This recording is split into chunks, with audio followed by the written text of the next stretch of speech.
जटणी खुदुपुर रे बिजू पट्टनायक बहुमुखी indoor stadium उद्घाटित। मुख्यमंत्री नवीन पट्टनायक वीसी माध्यम इंडोर स्टाडियम उद्घाटन करिसेंति।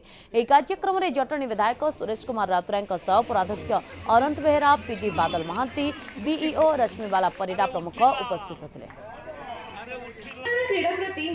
आम जटणी रे इंडोर स्टाडियम उद्घाटन होईछि।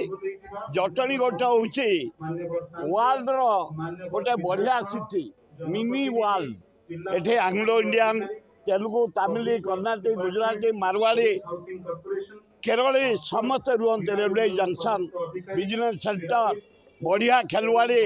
एठे आम पिला माने खेलिबे, इंडोर स्टाडियम रे सुनाम अर्जन करेंगे, भारत वर्ष ना रखिए, विश्व रे ना रखिए।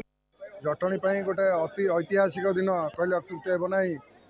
जो रूपांतरीकरण जो ट्रांसफॉर्मेशन चली आज आम विजु पट्टनायक इंडोर स्टाडियम आज उद्घाटन होती। माननीय मुख्यमंत्री करकमल आम युवपीढ़ी माने स्पेशली आम जटणीर यूथ माने जो माने क्रीड़ा क्षेत्र में माने अच्छी सुजोग अच्छी ये गोटे जातीय स्तर में खेला बाहर समस्ते ये उपयोग करें और तार फायदा नहीं पारे।